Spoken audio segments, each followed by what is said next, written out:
May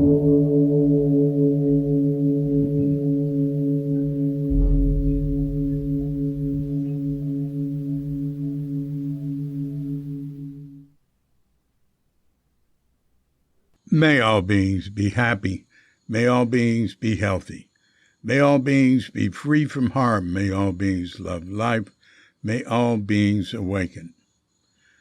Welcome to another Cuke Audio podcast. I'm DC, Poobah of Cuke Audio and Cuke Archives, doing our bit to preserve the legacy of Shunryu Suzuki and those whose paths cross his, and anything else that comes to mind. I pray that you and yours are safe and comfortable, free from economic hardship, and able to get out and do whatever it is you want within the limitations of the universal precept of do as little harm as possible. Now, today we have a guest, Jane Hirshfield. Jane is a well-known poetess. I guess we say poet. We could say either one, can't we? And I know her through the San Francisco Zen Center. And I think she arrived at Tassajara when I was head monk in 1974. That's when I first met her. And we've been in touch more at some times and less at others since then. And we were in touch recently and made this podcast. And she was an excellent guest. Look, you can read about her on Wikipedia, but I'm going to read you a little something from the Poetry Foundation website on Jane Hirshfield, B, meaning birth, 1953. Oh, my gosh. Award-winning poet, essayist, and translator Jane Hirshfield is the author of 10 collections of poetry, including The Asking, New and Selected Poems. That's the book that came out this year, and she'll be talking about that. She'll be reading from it. Ledger 2020, The Beauty 2015, longlisted for the National Book Award, Come Thief 2011, a finalist for the Penn UA Poetry Award, and Given Sugar, Given Salt 2001, a finalist for the National Book Critics Award.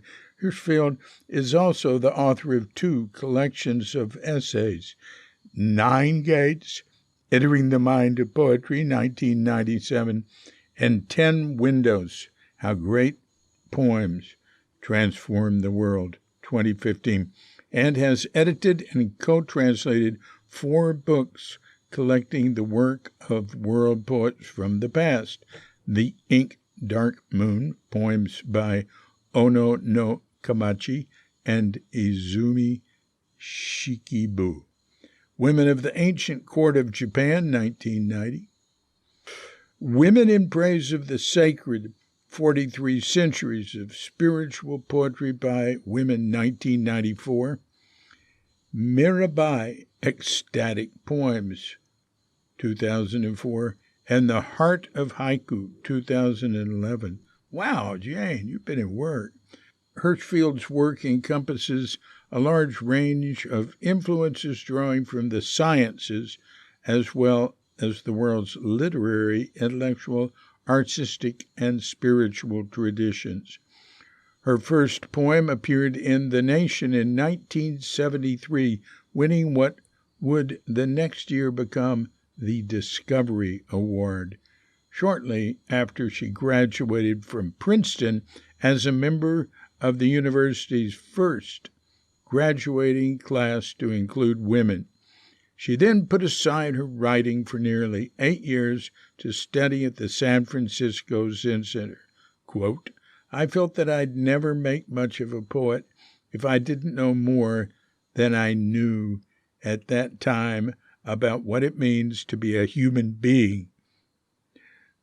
I don't think poetry is based just on poetry. It's based on a thoroughly lived life. And anyway, it goes on. It's pretty, I probably read you half of it. So that's on the poetryfoundation.org. Poets Jane Hirshfield. Anyway, look, let's give Jane a call. That time has come. And so look, as soon as we've had our pause to meditate, we'll do that. So when you hear the bell, if you're such a mind, hit pause and meditate or whatever for as long as you wish. And when you're ready to come back, hit unpause, and we'll be here to hit the bell to end the meditation or whatever and give Jane Hirshfield a call.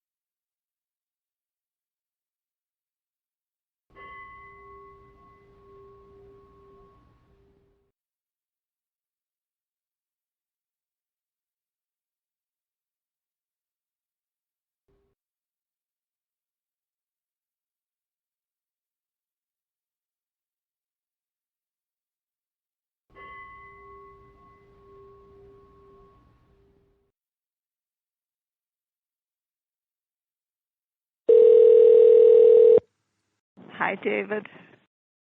Hi, Jane. How you doing? I'm doing okay.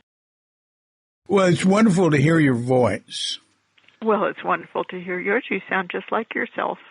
Oh, well, and you sound like you. What are you up to these days? What are you doing? Well, the great occupying thing is having had the new book come out not that long ago. September 12th was the pub date, and it's a new and selected poems, so it's a whomping large book. Yeah. And, I've been, I suppose if anybody cares, it's called The Asking, and it's just a handsome, hefty thing.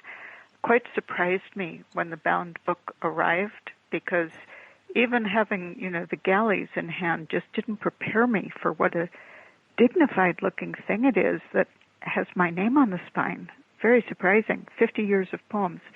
But anyhow, I've been, giving a lot of readings and flying around some and absolutely emerging from the last vestiges of sequestration and doing a lot of podcasts and doing a lot of written interviews. So it's new book season. Wow. Well, you must do more podcasts and interviews than any other poet.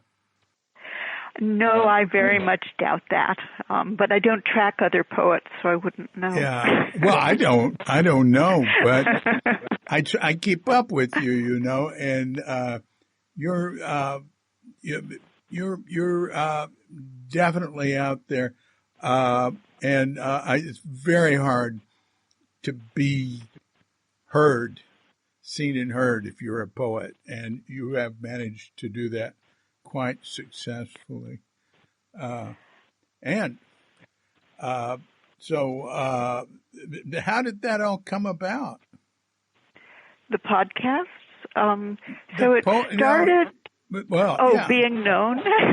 No, well, all right. Look, you've got two paths that are one path, but the way body and mind are one, you can look at it from one point of view or the other. You've got your poetry path. You've got your Buddhist practice path. I can see other things. You've got your just being in nature path. You've got your horseback riding path, but, and I've got my connection to science path, which has become rather large and prominent in recent years. Oh, let's hear about that. Well, where do you want me to start? Answer your first question or answer your last question? Just whatever you want. Okay, paths. I think I was a path-seeking child which of course means I was quiet, introspective, contemplative, looking for a larger life that I was quite sure was out there, but only hints of it seemed to manage to get into, the sort of nexus of family and growing up in a 12th floor apartment in a post-World War II project in New York City. Turned out it was a rather nice project, but it was still a project. So a kind of, that's in one way being a child in New York would seem like a very rich environment, but in other ways it's a very deprived environment. So my earliest memory is of what I was later told was probably the first time they took me to the country. So I was probably 2 years old. I was lying on my back in the grass. There was blue sky filling my eyes, the sense of a tall, dark hedge right behind my head, and the taste of a blackberry in my mouth. And that was the world that I knew was missing from most of my days and nights. And once you get a glimpse, you're just looking for largeness ever after.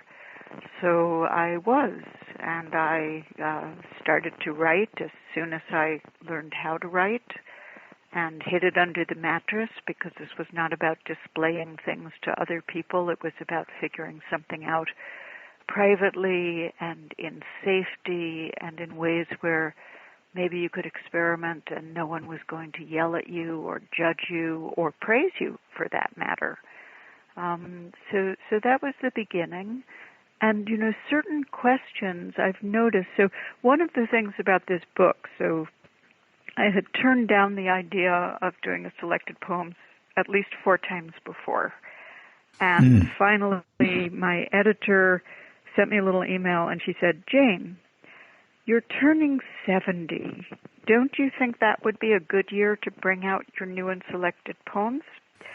And I realized I had lost my excuse because always before what I'd said is, "Oh, no, that feels terribly premature." And you can't say that when you're turning 70. So it turned out being part of a kind of larger retrospective change of, how you feel your life.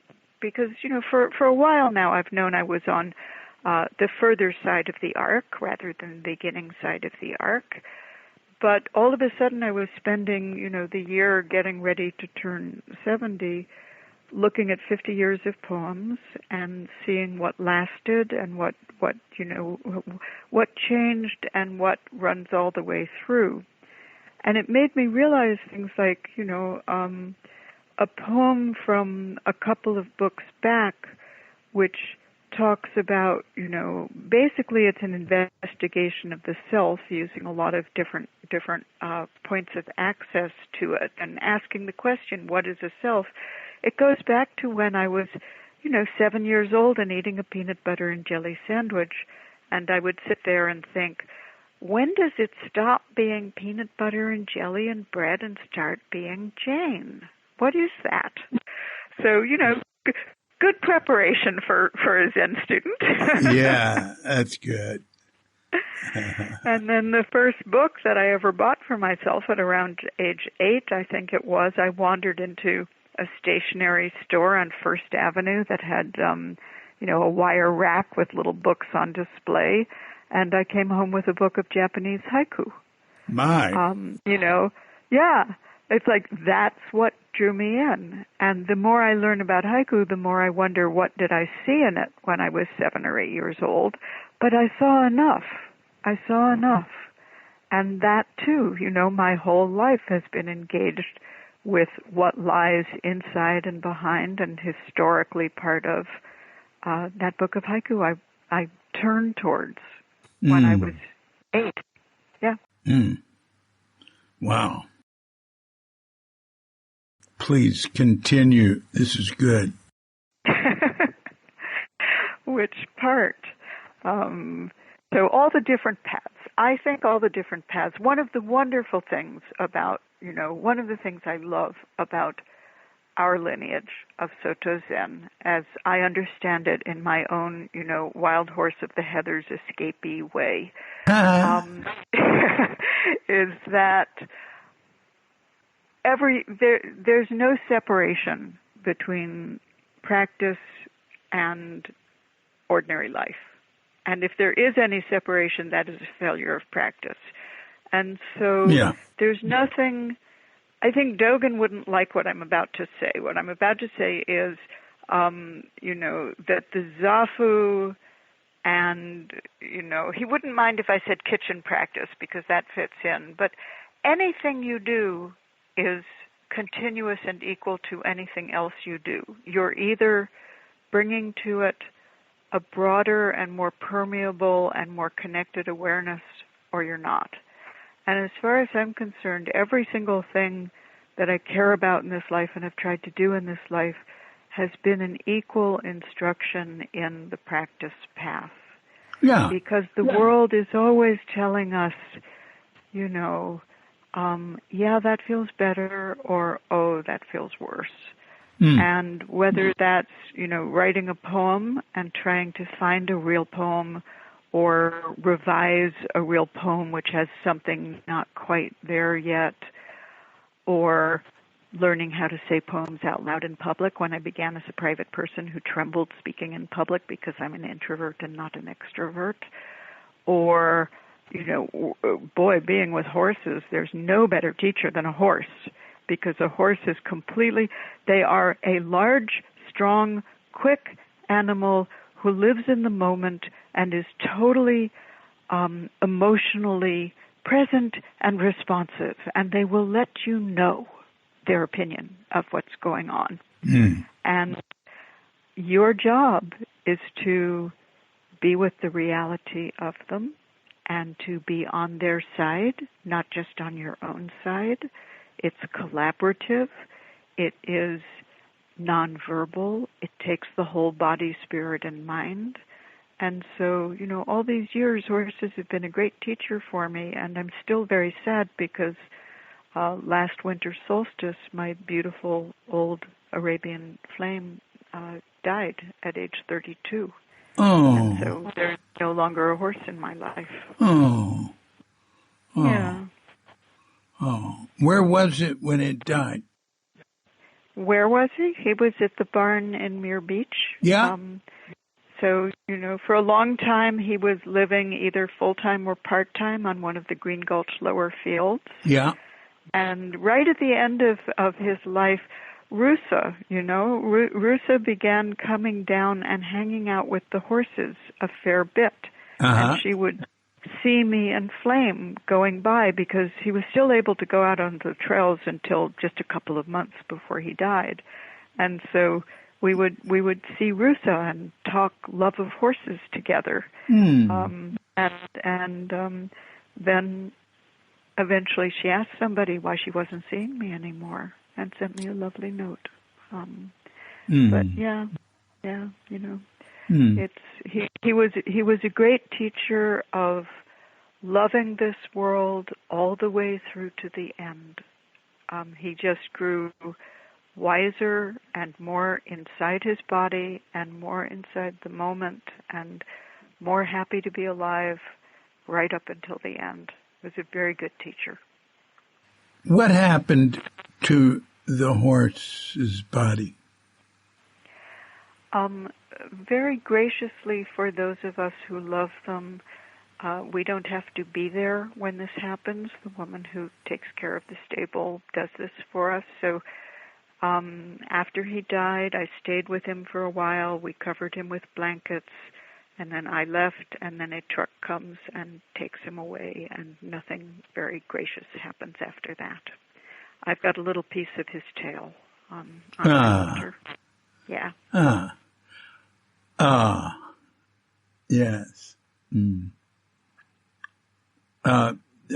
When my mother died, and she was 98, and so was mine when she died. And I had Go ahead. I had been with Mother for the last few months, and she had still living in her own home, and she had just stopped driving at my insistence a few months before. Wow. But anyway, a woman named Susan Motherall, mother had many close friends and many admirers, sent me 3 of your poems. Really? Yeah, about death. And I believe you. yeah. You don't remember which ones they Oh are. yeah, I've got them on Cute.com. I've got Susan's note. Oh. I have a whole lot about Mother on there, and about stopping eating and drinking as the natural traditional method of death with dignity, which is what she did. Yes. Yes. All right. The first was a John Updike poem, a nice note. It's linked to from your page on Cute.com, and she sent November, Remembering Voltaire. Oh, very early poem, yeah. Mm-hmm. And then It Was Like This, You Were Happy. That is a perfect poem for that use. Yeah. And then there was Poem with 2 Endings. Oh, those are wonderful choices. And would you like me to say any of them? Yes, certainly. Which one would you like me to say? Can you? What do you remember it, or can you turn to it, or what? I can turn to it. I've got the book, and it's got this nice little alphabetical list of poems at the back, so I can look it up. I'll read It Was Like This. Although I'd love to do Poem with 2 Endings also. Yeah. And then I could read you the poem I wrote about my mother dying, which all right, do it. I think a little less gracious than your mother's death, but it happens how it happens. Yeah. So It Was Like This, You Were Happy. I wrote this poem after in a very short period of years, my father had died, my sister had died, several older poets who I loved had died, and there had been, at the beginning of that few-year period, my father died 2 weeks after 9/11 happened, and so there was the great public death of 9/11, and then there was at the time, majorly noticeable great public death of the Indonesian tsunami. Yeah. And so there were a lot of departures in my mind when I wrote this poem. It was like this, you were happy. It was like this. You were happy, then you were sad, then happy again, then not. It went on. You were innocent or you were guilty. Actions were taken or not. At times you spoke. At other times you were silent. Mostly it seems you were silent. What could you say? Now it is almost over. Like a lover, your life bends down and kisses your life. It does this not in forgiveness.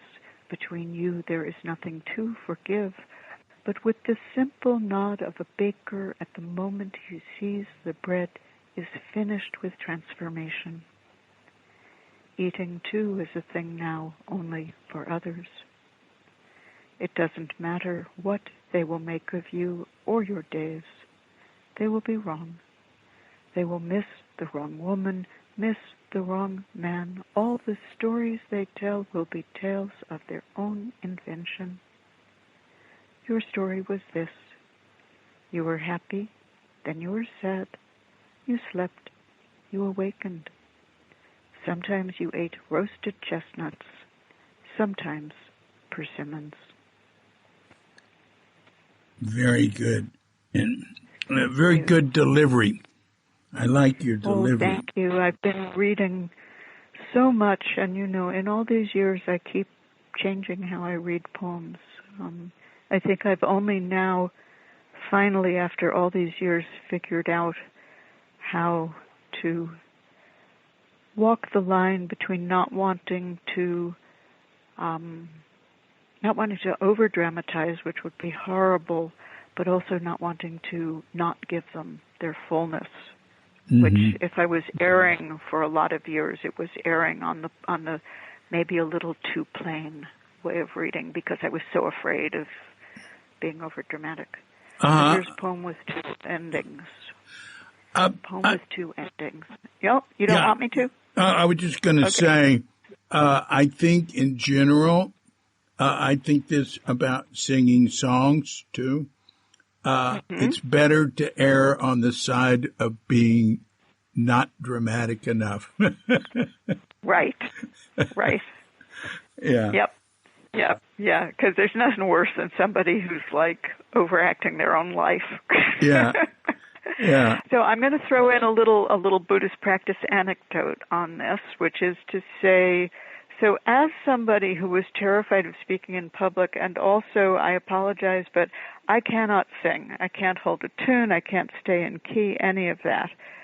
So when I arrived at Tassajara, and I think this was even the very first week I was a guest student at Zen Center, I was in one of the baths at bath time with Linda Ruth Cutts, who still had her hair down, well past her waist at that point. And she said something, somehow it came up that, oh yeah, if you come to the monastery and you stay and you practice, and I already knew that, if I was interested in anything, it was being at Tassajara, it was monastic practice.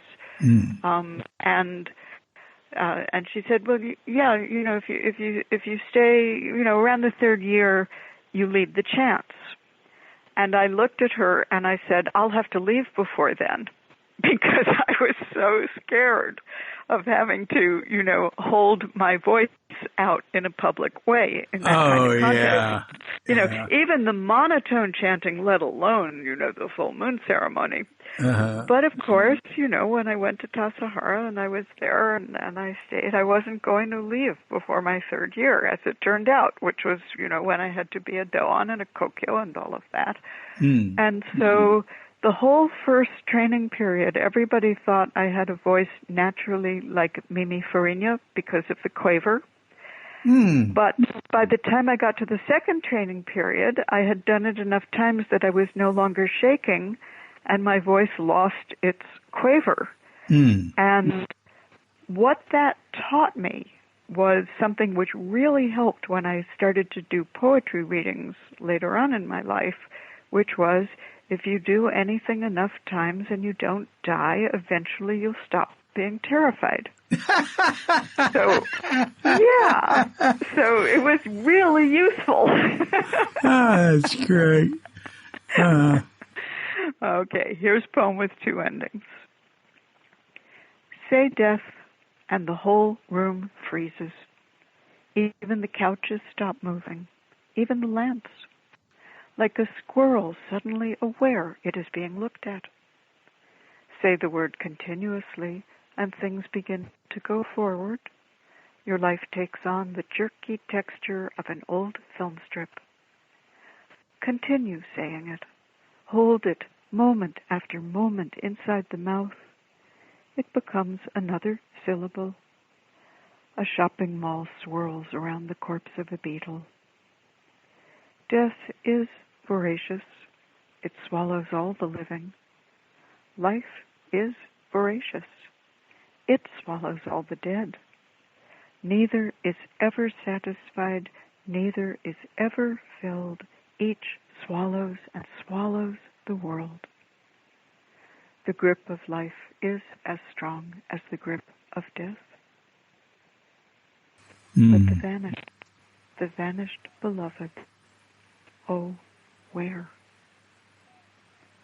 See, that was the second ending. I fooled you with the first ending. Yeah. Well, actually, I've got the poem in front of me. I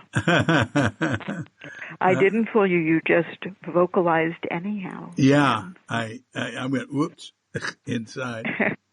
Yeah, this is great. Well, I'm going to tell Susan Motherall that we spent a little time with her.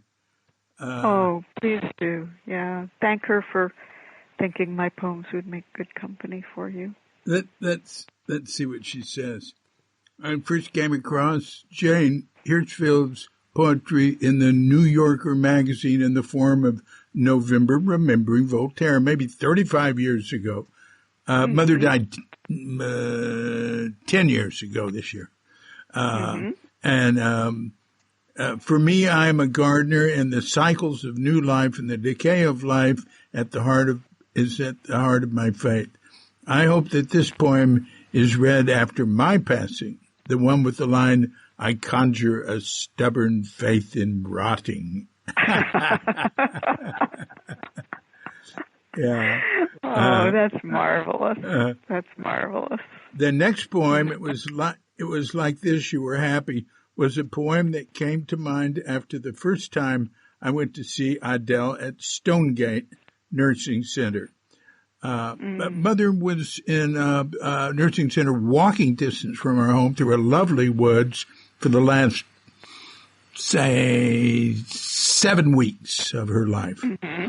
And it was wonderful. I just walked over and spent all day with her. Anyway, I thought about giving it to her, reading it to her, and I suppose I was shy about talking about death, though it seemed to me that Adele's grace in her process was beautiful and was akin to the notion of, like a lover, your life bends down and kisses your life.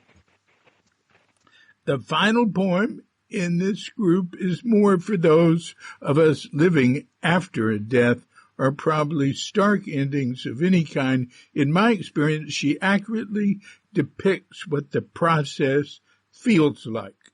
At least that was true for me after I was diagnosed with cancer 16 years ago, and after each of my parents died. I love the image I conjure with the words, say death, and the whole room freezes.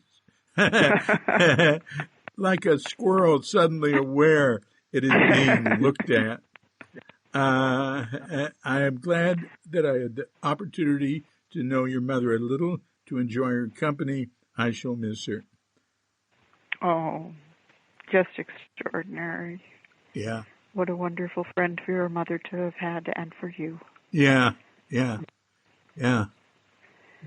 Nice house, too. So should I keep this cheerful theme going by reading the poem that I wrote after my mother died? Yes. Also at 98? Okay. Yes. So this is A Day Just Ends. So this is one of the new poems in the book that wasn't in any previous book, because my mother died the summer of 2020, not of COVID, but during COVID. A day just ends. Its dusk comes simply, without opinion or hesitation.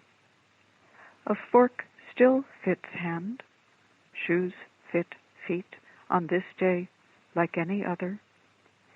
She closed her eyes, opened her mouth to receive the end of her life, its last tasting. Yes, so unlike your mother, my mother did not stop eating or drinking. She continued right up until the end. Yeah.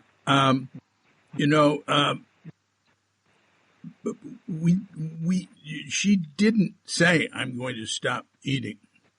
And she didn't say after a while that she was going to stop drinking, actually even accepting anything. She was like somebody on an acid trip from the point she started going downhill, and I was just like somebody who's a guide. Our normal relationship ended, and I was just there to respond if she wanted something, and I just worked. It's a nice place.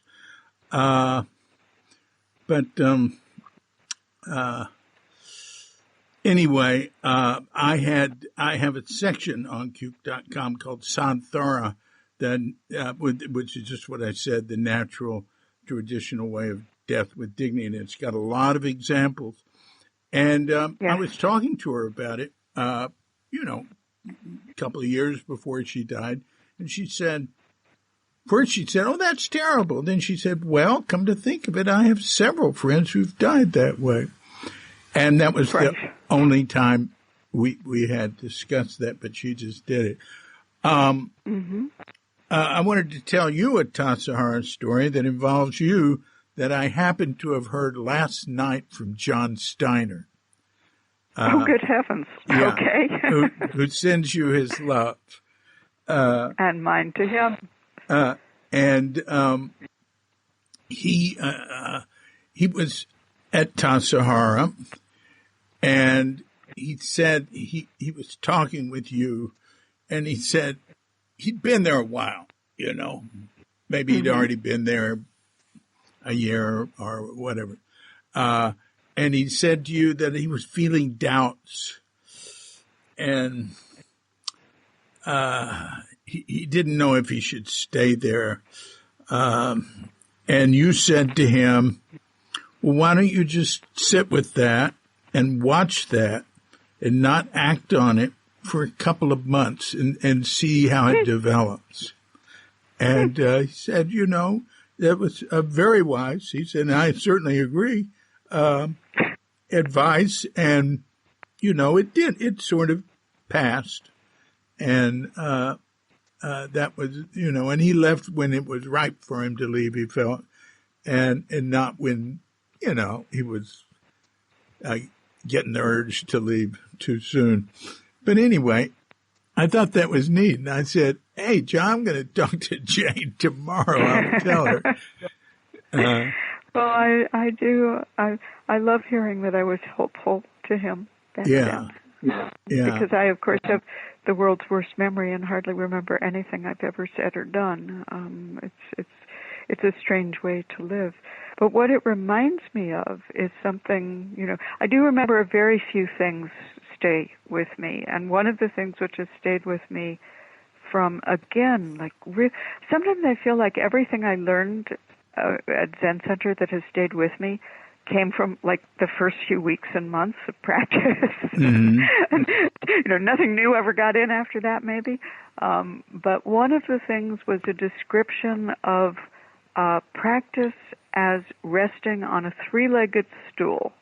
And one leg is great effort, one leg is great faith, and one leg is great doubt. Ah. And I really love that teaching because it feels to me so correct that you need the great doubt. Great faith without great doubt leads to, dogma, not practice. And great effort without great faith and great doubt, you wouldn't know what your effort was tuned towards. It would be, a guitar string that had broken and was flapping around under its own released tension. And faith, something just reminded me, I was doing a written interview with the editor of a journal called Eco-Theo, which is at the junction of spirituality and ecology. And he himself the editor has a more Christian background, but he's very ecumenical with what he has invited into the journal. And he reminded me in one of his questions that the word belief, which I think is pretty synonymous with faith, and the leaf part of belief is a variation on the word love. Isn't that interesting? Doesn't that just warm it up? And so it puts a turn on the dial of understanding of what, faith or belief in something is when you realize that it's rooted in love. So that's, connection and affection and warmth and feeling of, alliance and kinship and we can add or not eros as we please, agape, eros, whatever kind of love one wants. But belief just has a different feeling to it when you remember that at its root is the feeling of love. So what if it was, great love, great effort, and great doubt? That's a nice triad. It's not something that many Buddhists would say, but it's kind of nice. I say it every day. Do you? Yeah, I have a thing I go through every morning, and the main part where it starts is may all beings be happy, may all beings be healthy, may all beings be free from harm, may all beings love life, may all beings awaken. Oh, that's very nice.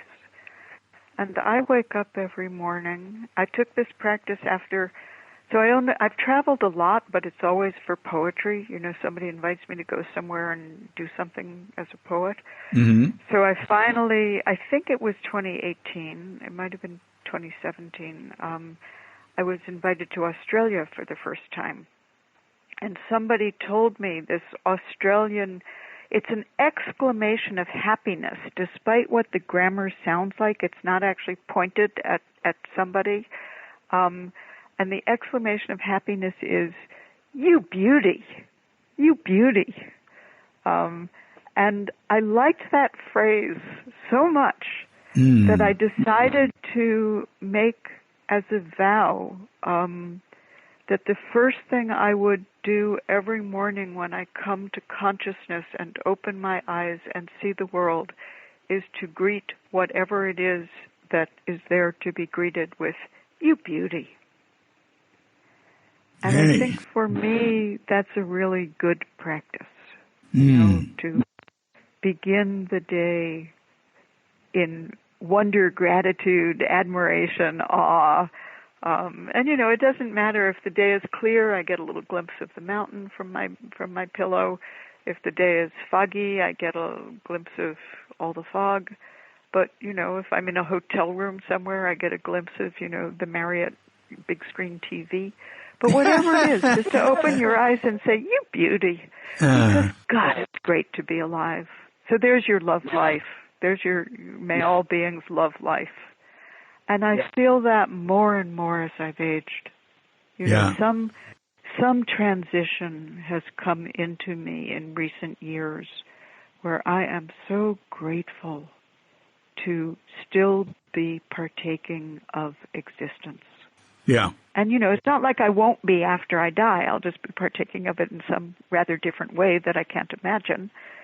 But, you know, what luck to be able to see and feel and be and talk with and give and receive and, you know, taste and smell and work and be exhausted. What luck?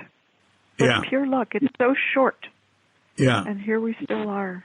Yeah. And for all, because I tend towards seeing the sorrow of things and the grief of things and the falling apart of things and the catastrophe that the biosphere is going through and the catastrophe that the political world is going through. It's a really good antidote for me to start the day with, "You beauty." You know, I can relate to that. I start with thank you. Yeah. And they're sort of related, you know, because I can feel good or I can feel bad.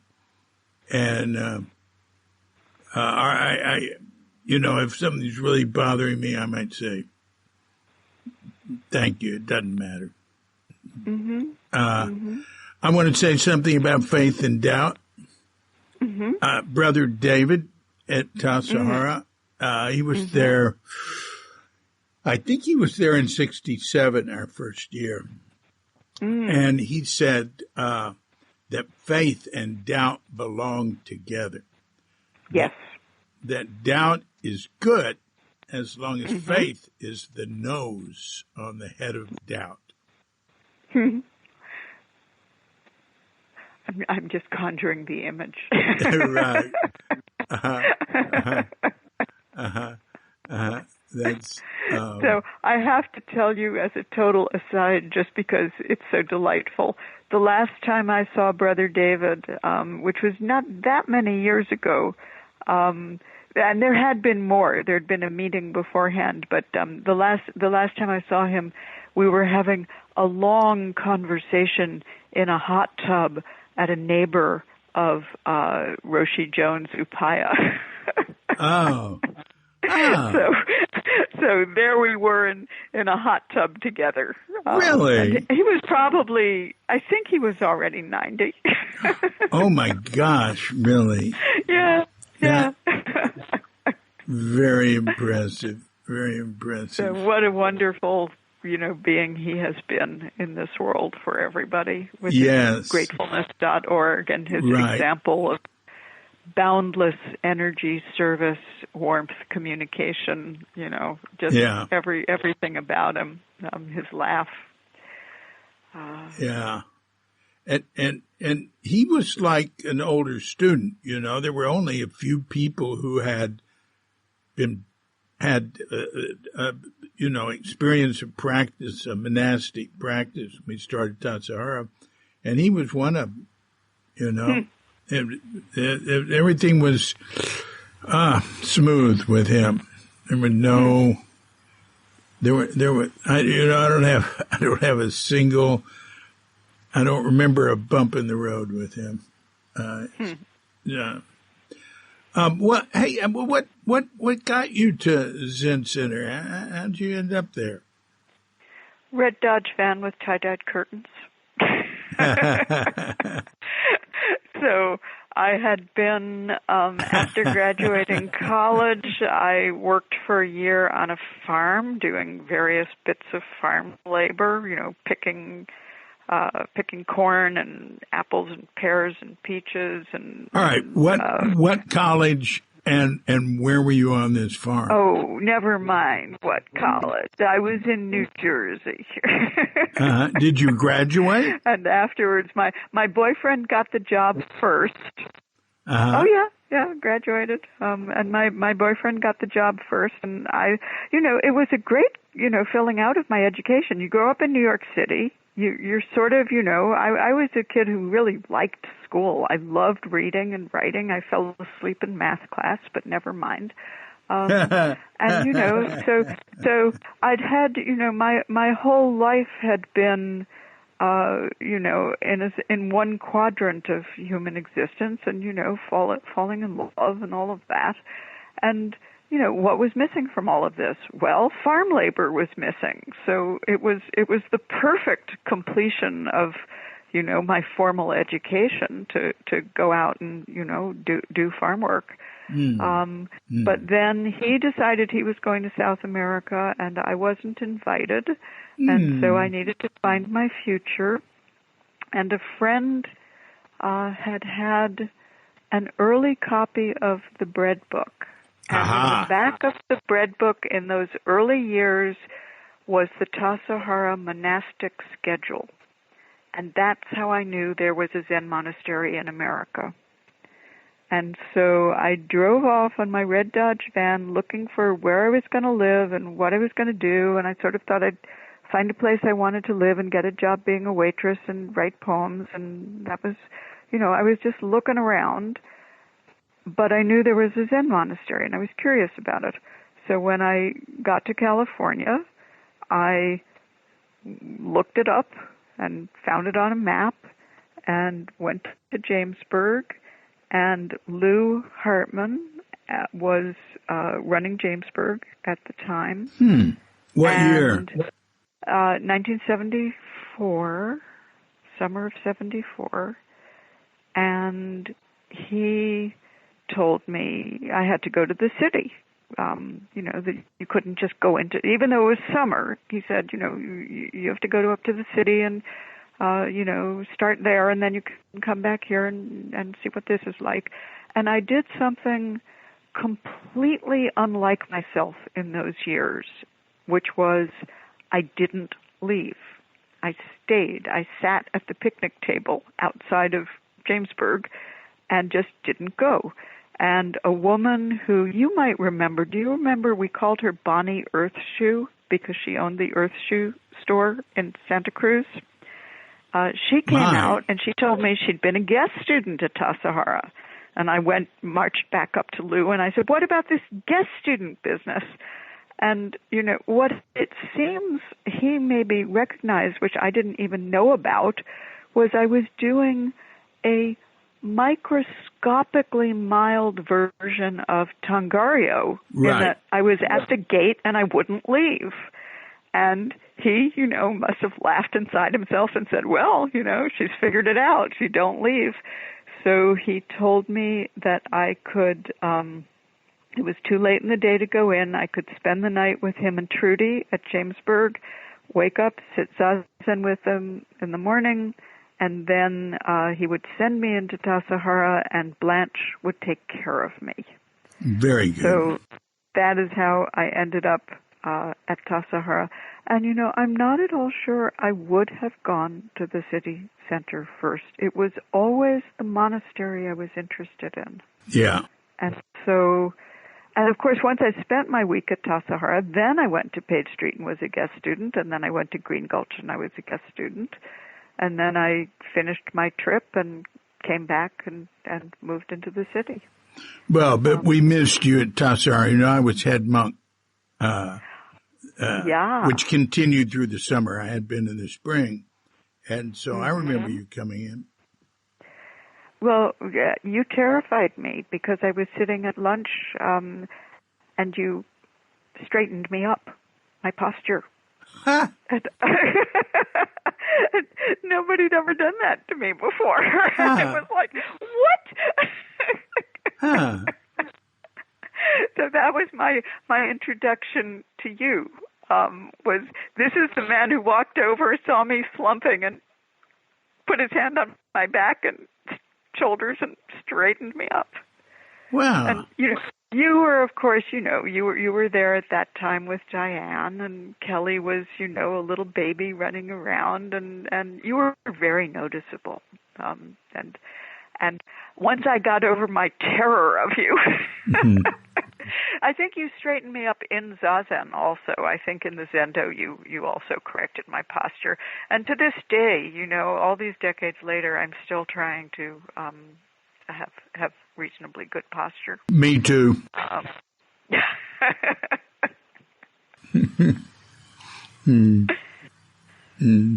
But yeah, so yeah, you were there with me right from the beginning, just like Linda Ruth was, and Michael Wenger and Diane Burr made a big impression on me. They were the gardening crew, and I saw Diane crying over a wheelbarrow, and seeing somebody who was like, as far as I was concerned, that was a senior student.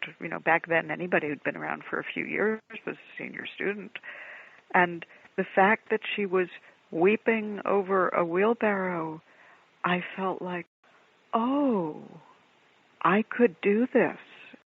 So, it was a great teaching in one of the things which is so helpful. Japanese Zen puts on a really good face a lot of the time. And for somebody like me, it was just desperately helpful to know that people were not necessarily always keeping it perfectly together.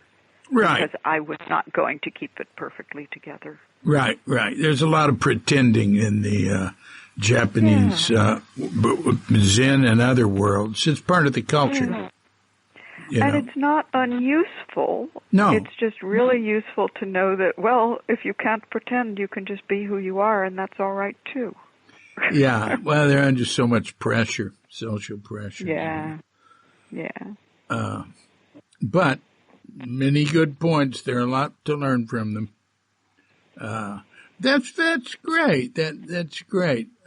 Anything else you remember from Tassajara there that time? Oh, as a guest student? Well, that every single morning, because I was never a morning person in my life, every morning the wake-up bell would go, and I would go, what am I doing here? and every night at the end of evening zazen, I'd go, this is wonderful. I want to keep doing this. So that was, the first week was every morning, what? And every night, yeah. Now, I also remember thinking that I would stay a few months until I understood what this Buddhism business was all about. That was my plan. I'll hang around for a few months until I get, until I understand what this, and then I'll, go back to plan A, which was writing poems. And of course, what happens when you practice a few months is you understand absolutely, completely, and with gratefulness that you understand nothing. Mm-hmm. And then I knew I was in it for the long run. Mm. Mm. Mm. And you went back to the city then? Yeah, I went back to the city and did, the year of practice that one must do before going back to the monastery. And as soon as I was allowed to go back to Tassajara, I came at the end of, I might have this, it has to have been 74. Yeah, so the summer of 75, while it was still summer, I went down before the start of training period and did my one day of Tangaryo then, and then my full Tangaryo when training period started. Uh-huh. Uh-huh. And I've really treasured the experience of Tangaryo, which was unbelievably hard for me. It was like I did not do Tangaryo in style. All I did was stay on the cushion. That's right.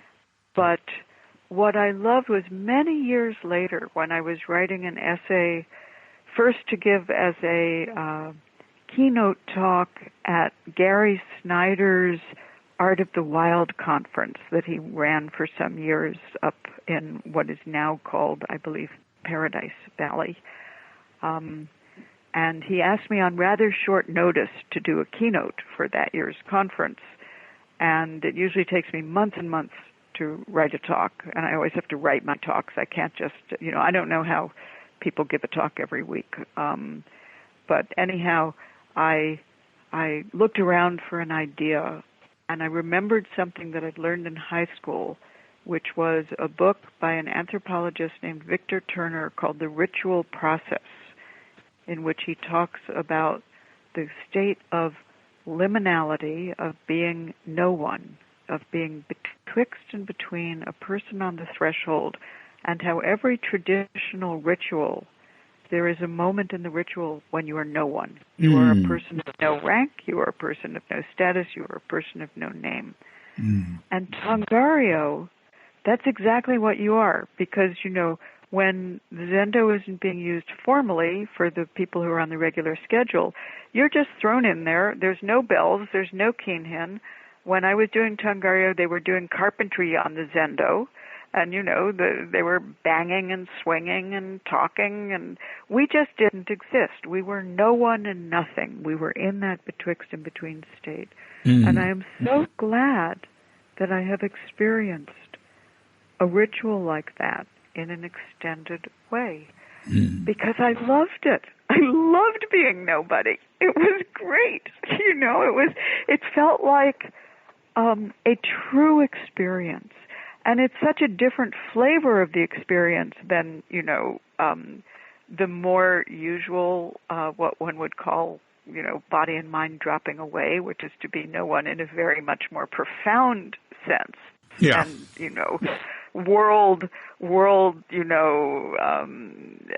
even to, dissolving sense when self and world dissolve and but to have been nobody, restlessly and in pain and gritting my teeth and just getting through, that was a really good thing to get to do also, because there's all kinds of ways to surrender the idea of the self as this all-powerful 3-year-old that can throw a tantrum and have its way.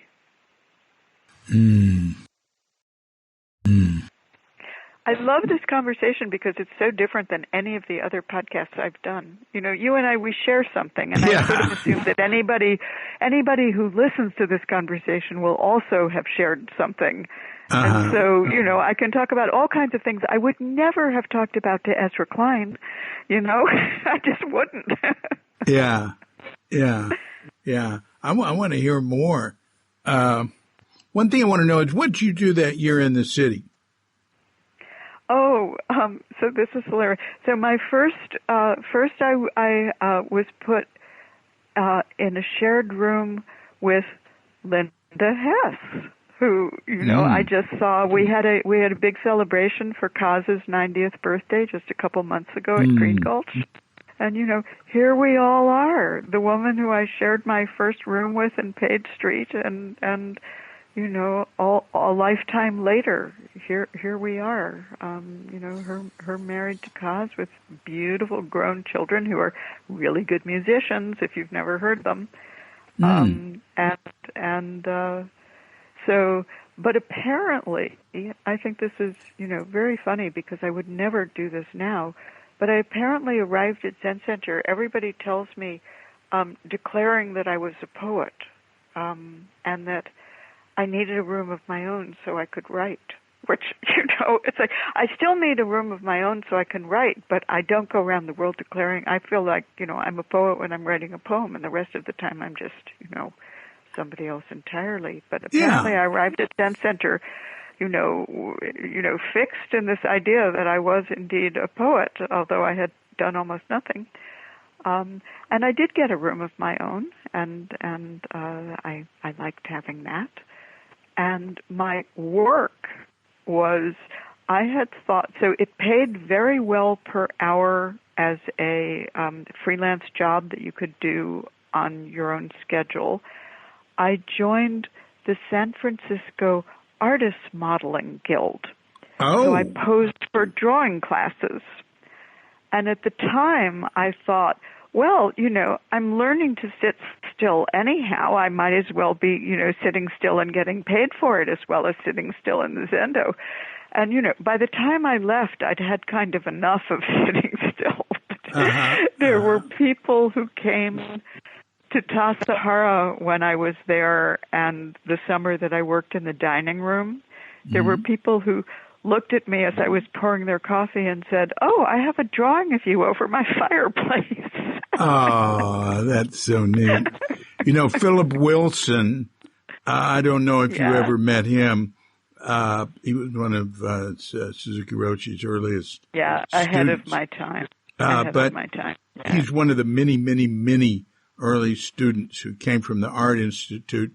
And Philip had a big, muscular gorilla body, and he did a lot of modeling for art classes. And he said that was his first experience of meditation, accidentally. And it's one of the things that got him interested in Zazen, because he liked it. Fascinating. I didn't even know I wasn't the first and only person at Zen Center to do that for a living. That is fantastic. Yeah. I love that. Yeah. And then, when Mayumi came from Japan, I was living at Green Gulch, and she got her house in Muir Beach, and she was very shy about asking any Zen students to model for her, but somebody told her that I had used to do this. Oh. And so I was her very first model, because she felt it was all right to ask me. But then later on, given the body type that she preferred to draw, later on she did get other people who were more suited for the anatomy. But I have seen a Mayumi print of myself in the house of people who had no idea that it was me. Ooh, so neat. Wow. Wow. Well, you're one of the goddesses. No, I'm just a naked girl with striped stocks in a field of wildflowers. I was never a goddess. Oh, wow. I think Betsy Sawyer is planting some things, leaning over, bending down. It's like she did some non-goddess images in those years. Oh, wow. Wow. So that's what you did that year. That's what I did. I wrote poems, and I worked as we were a guild, we were a union, so it was a very nicely protected set of circumstances. Oh. Yeah. Oh. And then I got back to Tassajara as quickly as I could. And I was director when you came back. Yes. For a little while. 75. Then the fall practice period, I went to the city. So just for a little while.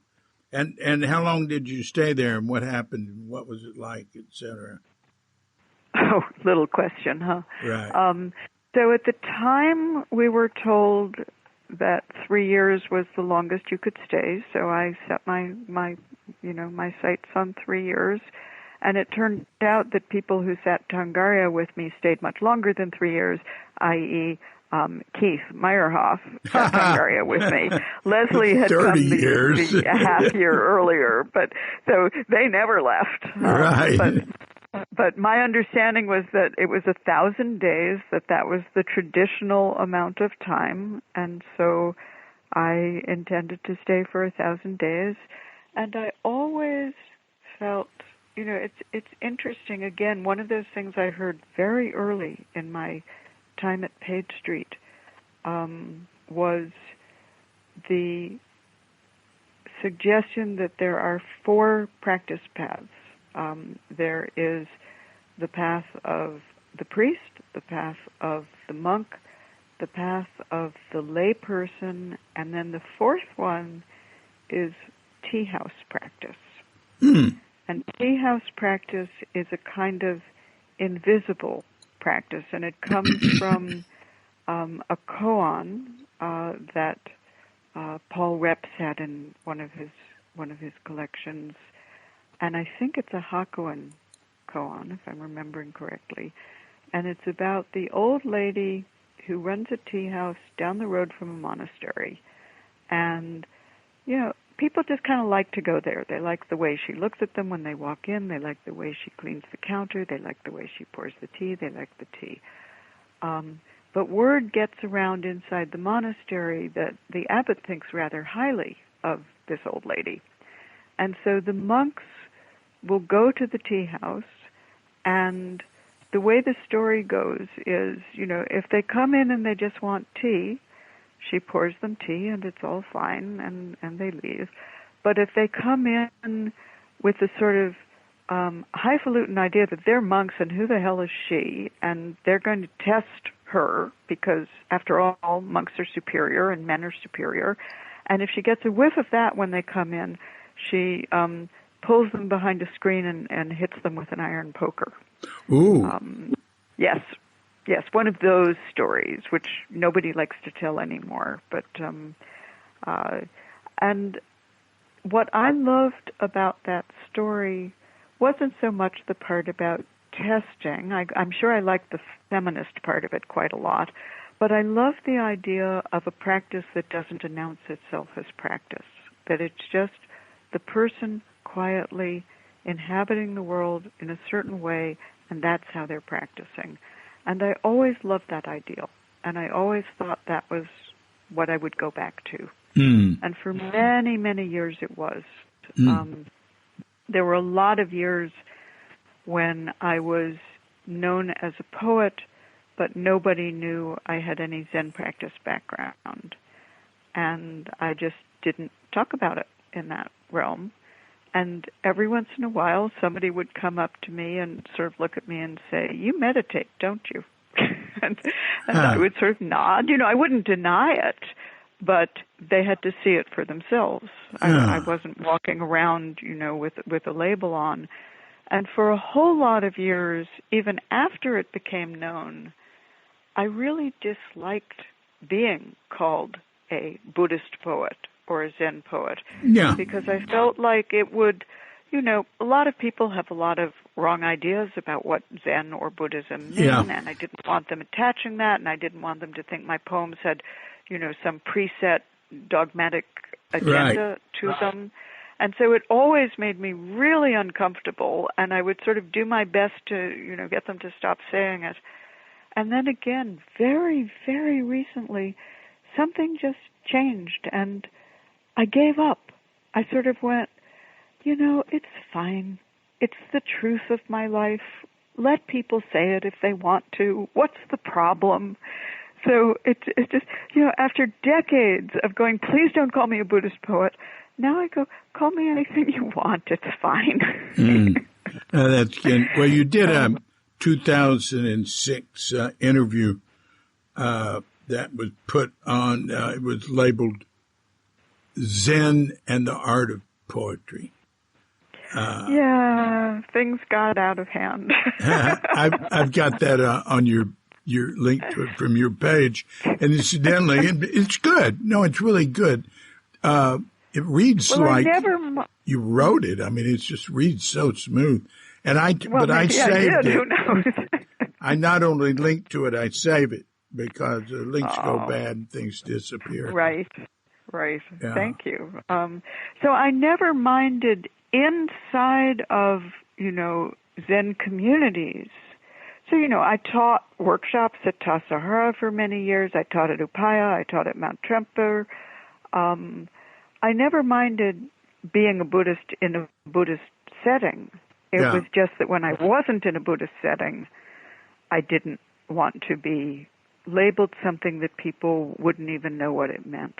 Right. I understand completely. Yeah. Indeed. And Suzuki Roshi said once, he said, well, even use the word Buddhism is a dirty word. Yeah. I think it's the most un-Zen thing in the world to want to be labeled Zen. That's the opposite of Zen. Yeah. I don't want to be labeled anything. Yeah. Practice isn't about labels. It's about walking away from them. Or they become as meaningless as, that poem that says, if you just repeat death over and over, it becomes utterly meaningless as a word. It's there is the actuality of our moment-to-moment lives, and that has very little to do with the ideas. Nothing, because, you do have intention, and you do have some, internalized sense of almost a gyroscope that decades of practice, set spinning inside of you, and you recognize when it's wobbling. But labels, that's not helpful. Yeah, well, there's so much hype around it. I live in Bali, sort of like that. Bali's all hype. It's just unbelievable. And then there's Zen in Bali. A double hype. So, and then there's real Bali, where you live. Yeah, well, many of them. Yeah. It's a small place. It's the size of Marin and Sonoma. Is it really? I didn't know that. Yeah. Wow. It looms so large in the imagination. Yeah. I've never been. Everybody who has been, speaks so incredibly warmly of it. Even if they're only having the tourist experience, they come back sort of going, this is life-changing. Really? Yeah, they do. They do. Maybe I just know the right people who were able to, not be blindfolded by whatever. But no. If there's a Balinese poetry festival, I'll get there, and if there's not, I probably never will. I've gone to a lot of poetry slams here. I won one of them. Well, of course you did. All I did was read a song of mine that was real sexy that I'd written for Katrinka's birthday. And it was very different. But after that, I just did stuff on climate change and trash and wake up stuff. And that wasn't as popular as the sexy thing. Well, slams are their own vocabulary. Yeah. So that pulls us back to something right from the beginning that we sort of, a little flag wave and then dropped, which was when I talked about the increasing presence of science in my poems. And a lot of that, not all of it, but a lot of that has to do with the increasing presence of the catastrophe of the biosphere in my poems. And it has become, it's not the only thing I write about, but it is a large foreground topic for me. Yeah. To examine from, different angles, different ways of seeing, different ways of acknowledging. I mean, the darkest poem I've ever written was so it's got a title that comes in relationship to the Messiaen piece, Quartet for the End of Time. And when Messiaen wrote that, he was a prisoner of war in a camp during World War II, a German prisoner of war camp. And what he meant by the end of time was something completely different than what my poem means by the end of time, which is looking at the climate disaster. But it's the darkest thing I've ever written, but it felt very real and needed saying. And then it was followed by a poem in which I almost apologized to this fragile but beautiful world for not remembering how beautiful it is. Yeah. And so that dichotomy has been, in poem after poem after poem. I mean, I wrote a poem called, I know you've been writing about this, forever and a half, but so the first poem that I wrote that had a title that speaks directly to it is a poem called Global Warming that I wrote in 2004. Oh, good. But that's a long time ago. That's good for you. Yeah. But then the most recent book, before this one, a book called Ledger, which was published in 2020. So it came out the very day that people in America understood that everything had changed in the world, which was March 10th, 2020. That's when the pandemic became real in America, that my pub date. But that book is full of work looking at climate change and... You want to read Let Them Not Say? Sure. I would be happy to. Let Them Not Say. So this is both the beginning poem in the book Ledger and also the earliest poem that I wrote. So it was that went into that book. So it was written in 2014. And it was written with the biosphere crisis in mind. It happened to be published on a day that turned it into a political poem because it was published on the day that the former president was inaugurated and went out in that context, which it lives in perfectly well as well. But here it is. Let them not say. Let them not say we did not see it. We saw. Let them not say we did not hear it. We heard.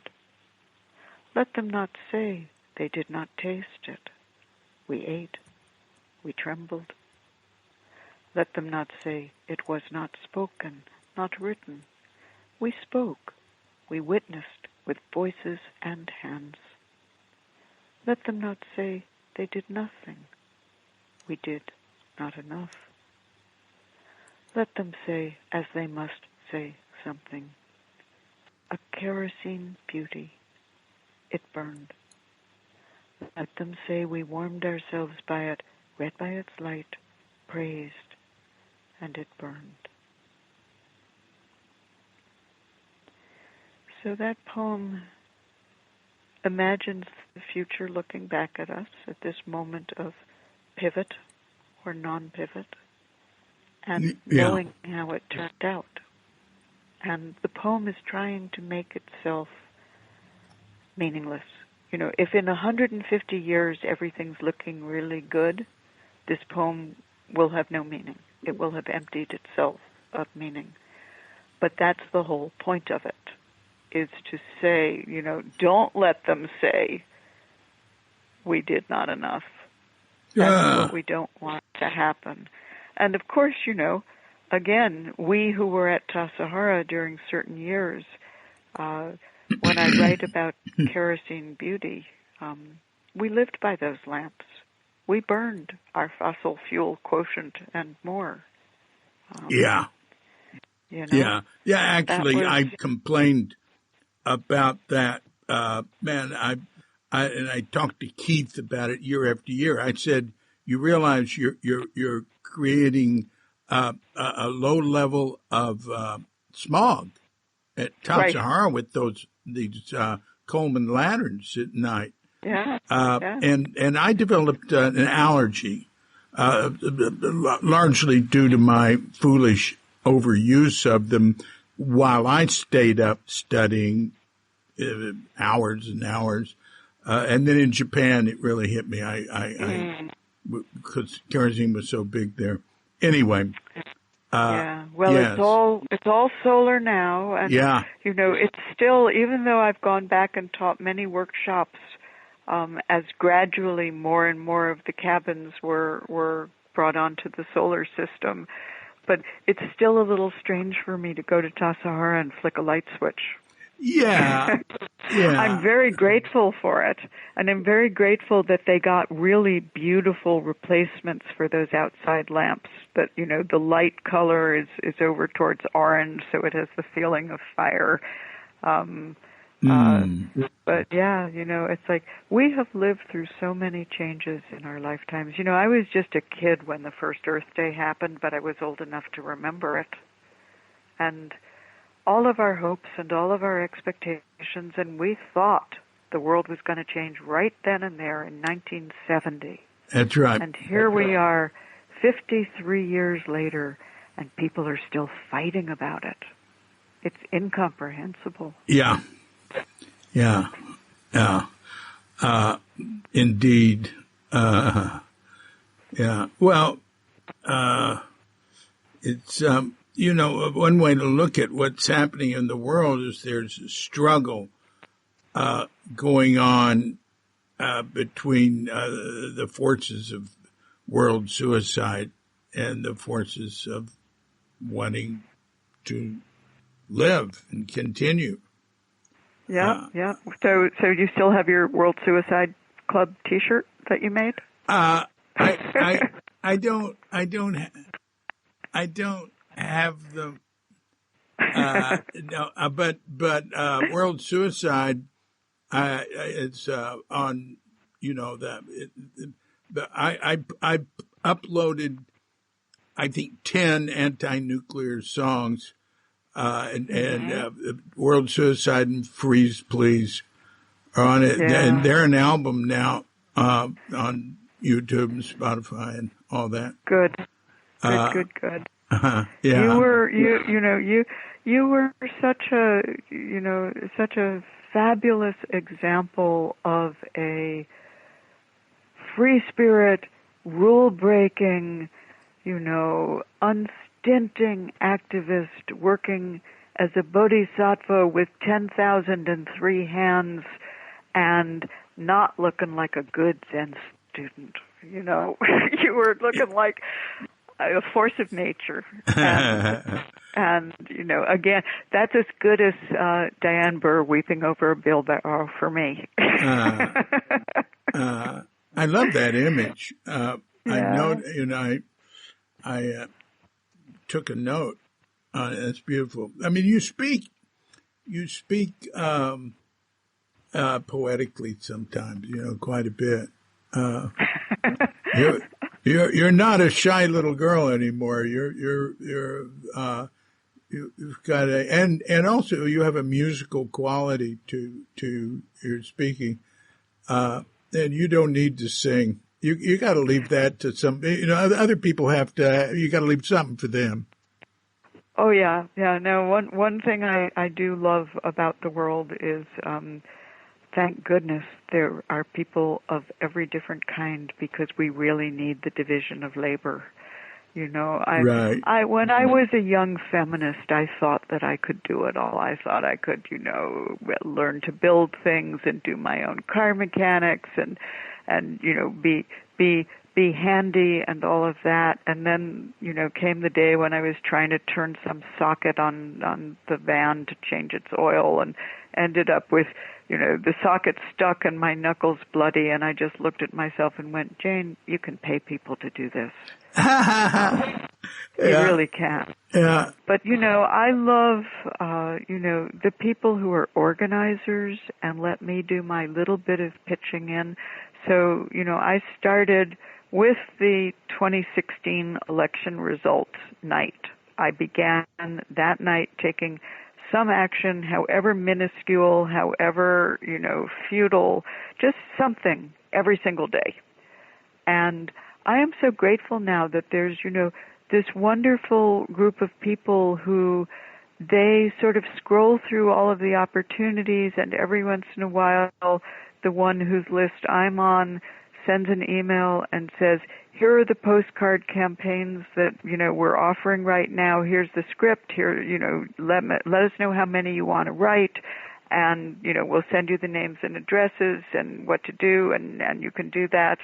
And I've pretty much settled on that as, I'll still make some donations and things like that, of course, but for the day-to-day activity, I think you could do worse than encourage people to register to vote, or to tell them how to vote early, or with certain campaigns to suggest why they might want to vote a certain way. So I feel like for what I do, not as me, Jane, the poet, the public speaker, the person who has a little bit of a voice, I do all of that whenever I can. But when I can't do that, I can always write a postcard. Yeah. Yeah, well, that's, I admire that. That's wonderful. Yeah, but your poem also, your poetry, like your Let Them Not Say, that was read and heard by many, many, many people. Yeah, and it's having a very interesting life, which I'm very pleased about. Orville Schell put together this big traveling exhibit called Coal and Ice, it was mostly enormous, oversized images of coal mining and environmental damage from coal mining, and it gets mounted periodically. I think the first time it went up in Paris, it was at Fort Mason once years ago, and last year it was at the Kennedy Center in D.C., and they asked permission to put that poem near the end of the exhibit. As you walk through all these gigantic photographs, right near the end, you would see that poem at a large scale written out. And Bill McKibben and the Third Act movement, which is basically, having people of our age cohort involving us in climate activism. A group is just constellating in New England, and somebody who was working on putting that together had me make a video of me saying the poem to show at the meeting. And composers keep asking to set the poem, classical composers. So there's a beautiful YouTube of one where they added visuals to it, done by a Scottish composer who has an organization called Choirs for Climate. And it's all Creative Commons. Anybody who wants it can have the score and perform it somewhere. And it's been set and sung and performed multiple times. Somebody who's, writing a book with, a known person with a major publisher just asked for permission to put it in. So the poem actually is finding its home as an activist eco-poem. And I love the idea that I'm being of service in that way. Because, it's not, I write poems because I myself am bewildered and perplexed or thrown or full of grief or, something needs to be worked through to a different relationship to it. So I write the poems first, they are life rafts for myself. But then, there's no reason to publish them if nobody is helped or interested. Nothing says a poem has to be published. So having published that poem and having felt when I first wrote it, oh, this poem might have some work to do in the world, it's really quite amazing to discover, yes, the world seems to agree, and it's putting that poem into harness in a lot of ways. And I'm very grateful to be providing a way, a reminder. And after I wrote it, that's why the whole book that followed it is so full of poems on this subject matter, it made me realize I had to live up to the words that I had come up with. It made me realize it was my job to live up to that poem. And so that's what I've tried to do ever since. Wow. Yeah, that's good for you. I am,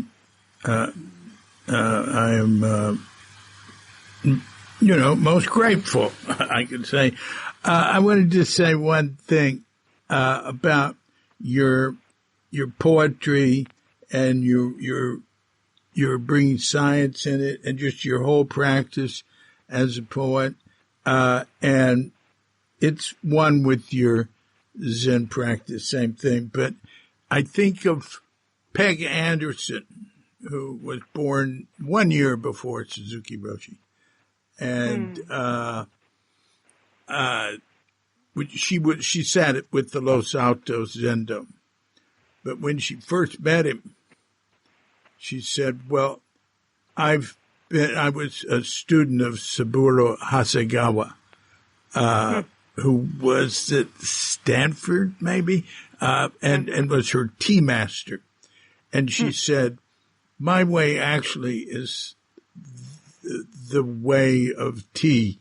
So, she said, well, I sit at Marion's, but actually my way is the way of tea. And Suzuki said to her, well, Zazen has nothing to do with it. She was sort of apologizing to him. Right. That, and he just dismissed it. No, it's not. And once Baker Roshi, actually, I don't like to say Suzuki Roshi. We should just call him Shunryu like we call Dogen. And because then we can just call Baker Dick and Baker and Reb's Reb. Nobody says Reb. That's right. Reb's always been Reb. I'm against actually the word Roshi. I say it to be polite and but So Dick in a lecture once said, all the Buddhas laugh at someone who depends on Zazen. Well, I'm happy to hear you bringing that strand into it, because it's. I've always felt that some of the best bodhisattvas in the world have never heard the word Buddhism. That's right. That's right. The path is the path, and people are going to find it, and they'll find it in farming, and they'll find it in playing a musical instrument, and they'll find it in being a parent, and they'll just it's. If it only had to do with Zen and the forms of Zen, how could it be humanly true? Right.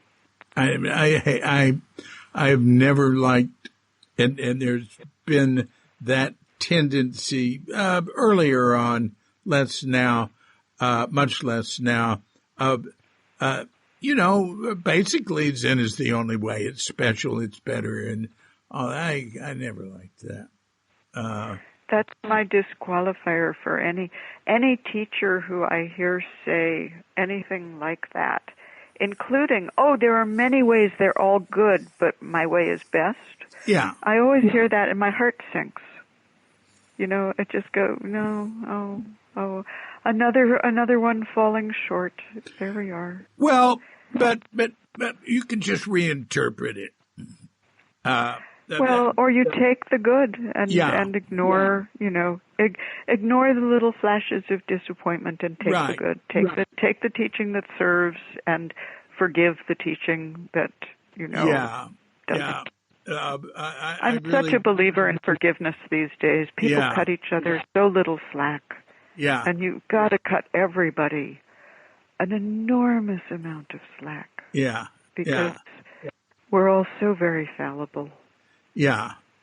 Well, one thing about a teacher saying this is the best way, this and that, is a lot of teachers want their students or want people to focus on the way they're doing it. And say in Japan, you choose a path or you choose a teacher or something, and you stick with that. You don't mess with other stuff. You focus on it. And so it could be looked at that way, However, there have been, the idea that that our teacher is the best teacher, or and even scoffing. That there have been Zen groups where, for periods earlier on, I'd say not so much now, would really just scoff at everybody else, other Zen groups, everything. We're so lucky to be here, and Suzuki did not encourage that at all. Yes. Although it was natural for people to think that and say that. He couldn't stop it. Well, as we know, he welcomed Brother David, he welcomed Trungpa, he welcomed, many people from many lineages. And that's a lovely thing. And, I certainly get it about, do one thing seriously. I've never practiced anywhere except Soto Zen and Zen Center and its places. I edited Jack Kornfield's first two big books, and I was very, very grateful to immerse myself in his teaching as somebody working on his books with him. But I've never gone to a Vipassana retreat, and I have nothing against it. I think it might have been a great idea. I just never did it because I found one thing, and that's all I've done all my life. But that has nothing to do with better or not better. When I meet someone who's interested in practice, but they have very little idea of anything, I'd ask them, what does your mind like to do? Because practice is so difficult that it's probably a good idea to take up whatever school of practice is in accord with how your mind already likes to do things. And so for me, even though, I'm a writer, I'm a person of word, the silence of Shikantaza was home ground for me. I love the silence of Shikantaza. But for somebody whose mind loves to create and work with images, maybe you send them to Tibetan Buddhism, which is full of working with images. And for somebody who, sort of likes classification and noticing things, Vipassana is probably going to be a really good path for that person because they're already tuned towards Vipassana. And the same with Rinzai, the same with chanting, the same with any of these paths. It's whatever you already love to do, maybe try that one first because it's more likely that you'll stick with it. Yeah. In Japan, there's an idea of en, or go-in, honorable en. Sort of means good chemistry, or you bonded with this teacher. We have good en, Yes. So interesting. If somebody said, well, you went to such and such temple. What did you think of so-and-so? It said, well, we didn't have en. See, it's not a total good. No, he's not a good teacher. He just means that he and I didn't have that chemistry or whatever. Yes. And I like that way of looking at it because it's not dismissing or putting down that person or that I like teaching. that also. I like that also. Yeah. So we've been talking a long time. And, yes. And people probably would like us to wind it up, I would guess. I wanted to ask you one other thing. I've talked with you enough. I know we could go for 4 hours, but we shouldn't. I wanted to mention one other thing, though, with you, that as an early feminist, I'm working on this book, Tassajara Stories, which I've been working on forever. And unlike with Crooked Cucumber and Thank You and Okay, where I had nothing else I was doing, it's hard for me to get to it. But one thing I really noticed so strongly is how much things have changed in the Zen Center world. I mean, it was so male dominated back then, and it was extraordinary. I couldn't believe it when I arrived. So I come in with, my stick shift Dodge van over the road that I'd driven cross country, and I come in for my first training period. I'm on general labor, and I'm not allowed to drive the pickup truck. Only the boys are allowed to drive the pickup truck. Oh, that's bad. I just couldn't believe it. What? I can't drive the pickup truck? Are you crazy? Yeah. But I was never allowed to drive the pickup truck. Well, you never overcame. Very early on at Tassajara, Gloria Kuhn, Paul Disco wanted Gloria to drive the big truck. Uh-huh. 6-ton drive. Yeah. And people said, she can't do that, but it was just totally overridden. So I'm saddened to hear it loomed its head back 7 years later. Yes, it 8 did. or more. That's terrible. They should be horsewhipped. There were so many things. There was a woman who was recommended to be the head guest cook. Right. And in meeting, she's too emotional, she gets upset. And I just said, you wouldn't say that if she was a man. Look, we had Ed Brown as a cook having temper tantrums every day. You just only hear joke. Anyway, it's not gone. It's still not gone. It's just part of our, it's a go-on. Something we have to do. But there's been a lot of change.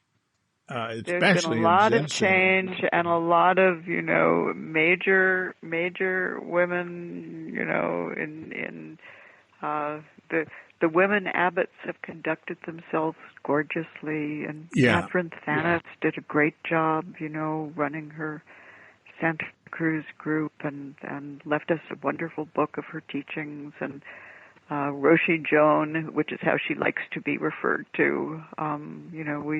The landscape really has changed, and I'm very, very grateful for it.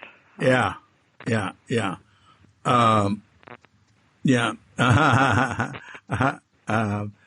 Indeed.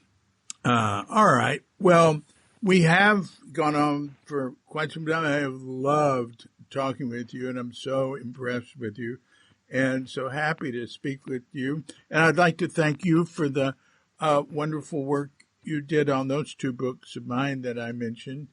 I was honored to have you go over them, and we'll see what happens with the next one. It won't compare. It can't.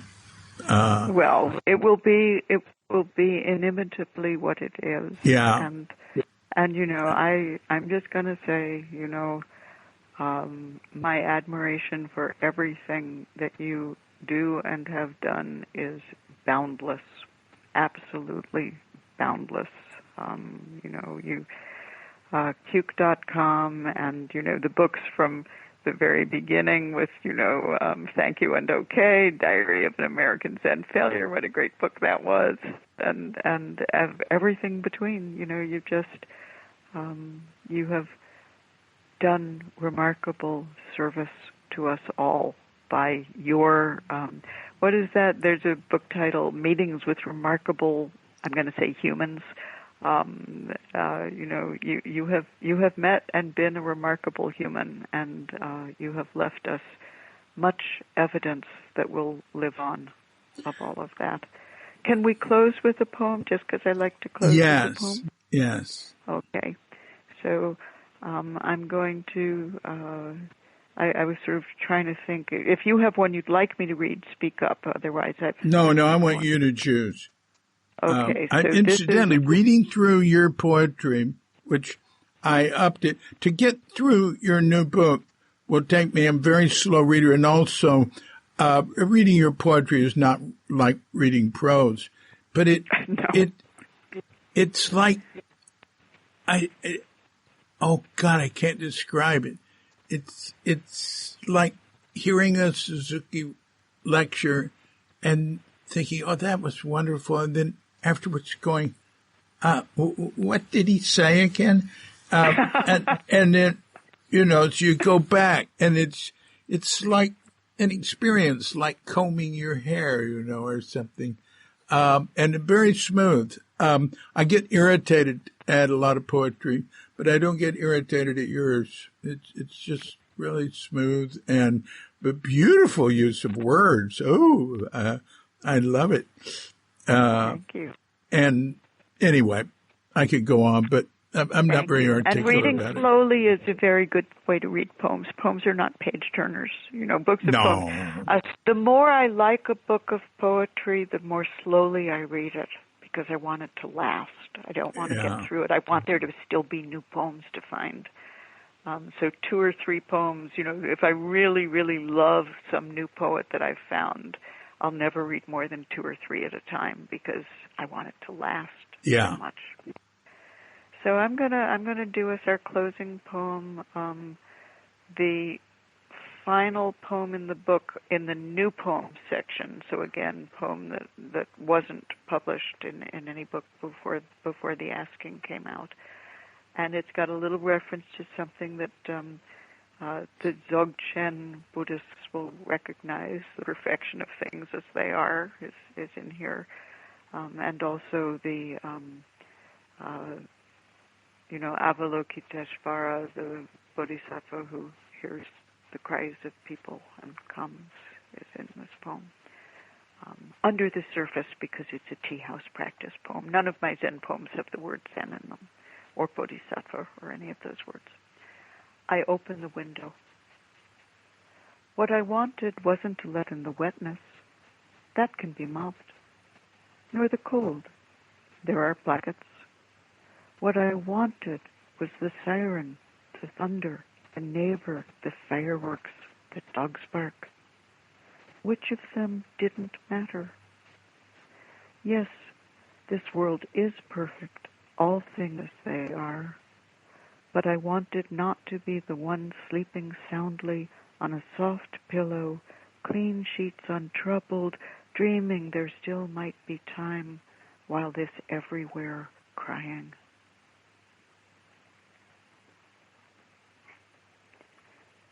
Thank you, David. Thank you. Thank you. That's the second time I've heard that poem today because I read it. Really? Yeah, I read it this morning. Oh, well, all right then. I've loved talking with you. Well, I've loved talking with you. Very touching. Well, until we meet again, thank you most kindly. Until we do. Yeah. Thank you. Bye-bye. Good night. Bye-bye. Yeah. Thanks a lot, Jane. That was great, Jane Hirshfield. Really appreciated hearing your poetry again from you. Not the first time, but it's been a while. Anyway, may you live long and thrive and put out many more books of poetry. And it was really great talking with you.